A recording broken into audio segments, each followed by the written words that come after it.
बिलाखिर हिजाब पर पाबंदी का मामला पूरी दुनिया को लपेट में ले रहा है। इंडिया में मुसलमानों पर हिजाब की पाबंदी बीजेपी की नैया डिबोने जा रही है। भारतीय इंतहा पसंद हिंदुत्व जमात बीजेपी पर बैन लगाने की मुहिम अरब वर्ल्ड में जोर पकड़ दी जा रही है। इस मामले में एक अरब मुल्क कुवैत बाजी ले गया है। कुवैत की अवाम सड़कों पर निकल रही है। इंडिया में हिजाब पर पाबंदी के खिलाफ पूरे कुवैत में मुजाहरे शुरू हो चुके हैं और रफ्ता रफ्ता पूरे अरब वर्ल्ड को हिजाब का मामला लपेट में ले रहा है, जिससे बीजेपी की गवर्नमेंट को बड़ा धचका लगने जा रहा है। नरेंद्र मोदी के करतूतों की वजह से इंडिया के लिए नई परेशानी खड़ी हो चुकी है। हाल ही में कुवैती पार्लियामेंटेरियंस के एक ग्रुप ने गवर्नमेंट को एक लेटर लिखा है जिसमें कई पार्लियामेंटेरियंस के दस्तखत मौजूद हैं। इस लेटर में कुवैत की गवर्नमेंट से मुतालबा किया गया कि नरेंद्र मोदी की पार्टी यानी बीजेपी पर फौरी तौर पर पाबंदी लगाई जाए। बीजेपी से ताल्लुक रखने वाला कोई भी शख्स कुवैत की सरजमीन पर आइंदा कदम न रखे। जिस तरह इंडिया में मुसलमानों के साथ सलूक हो रहा है, इनके हुकूक छीने जा रहे हैं, मुस्लिम खवातीन के बुर्के तक उतारे जा रहे हैं। ऐसे में एक मुसलमान की गैरत और हमियत का तकाजा है कि उनको सपोर्ट किया जाए और फौरी तौर पर बीजेपी के इंतहा पसंदों पर पाबंदी लगाई जाए।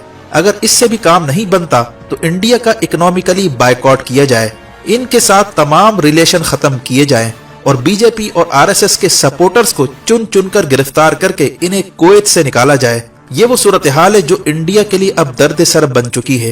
इंडिया का ख्याल था कि कर्नाटका में जो मुस्लिम लड़कियों को हिजाब पहनने से रोका गया था, ये मामला सिर्फ इंडिया तक महदूद रहेगा, लेकिन मुस्कान खान ने जिस तरह हिंदुत्व के सामने नारा तकबीर बुलंद किया, इसकी बाज़गश दुनिया भर में सुनाई देने लगी है और अब कुवैत में हिंदुत्व के खिलाफ तहरीक शुरू हो चुकी है और पूरे अरब वर्ल्ड को कुवैत ने जगाना शुरू कर दिया है। इस मामले में कुवैत के मुमताज लॉयर मुजबिल शरीका का बड़ा किरदार सामने आ रहा है, जिन्होंने हिंदुत्व के खिलाफ तहरीक शुरू करने का बेड़ा उठा लिया है और देखते ही देखते इनकी ये तहरीक पूरे अरब वर्ल्ड में फैलती जा रही है। यहाँ तक कि कुवैती अवाम ने इंडियन एम्बेसी के बाहर शदीद एहतजाज भी रिकॉर्ड करवाया है।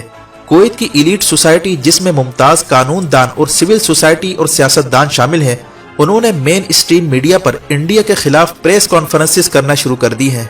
कुवैत ने मुस्लिम उम्मा से मुतालबा किया है कि यह है वक्त खड़ा होने का और कुछ कर गुजरने का। इंडिया ने हिजाब पर पाबंदी लगाकर मुस्लिम खवातीन की इज्जत पर हाथ डाला है। ये इज्जत और गैरत का मामला है।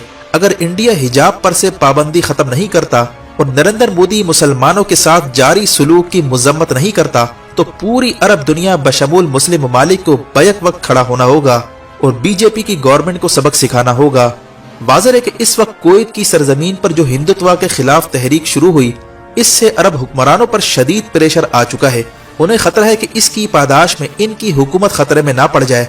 ऐसे में अरब हुक्मरान अपना तख्ता बचाने के लिए इंडिया की मौजूदा हुकूमत के खिलाफ कोई न कोई कदम उठा सकते हैं, क्योंकि हाल ही में ओआईसी ने भारतीय हुकूमत पर शदीद तनकीद की थी, जो इस बात का इशारा है कि अरब वर्ल्ड में हिंदुत्व के खिलाफ तहरीक शुरू हो रही है, जिसका आगाज बीजेपी पर पाबंदी लगाकर किया जा रहा है। आने वाले दिनों में बीजेपी और आरएसएस के सपोर्टर्स के खिलाफ गल्फ में बड़ा एक्शन होने जा रहा है, इसीलिए हिंदुत्व के ऐवानों में खलबली पैदा हो गई है। बीजेपी को अब अंदेशा है कि कुवैत में शुरू होने वाली तहरीक सऊदी अरब, यूएई समेत सबको अपनी लपेट में ले लेगी, जहां इंडिया का बड़ा स्टेक मौजूद है।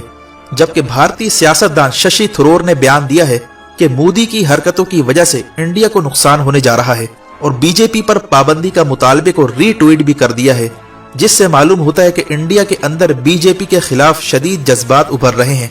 यानी हिजाब पर पाबंदी का मामला हिंदुत्व पर भारी पड़ने जा रहा है।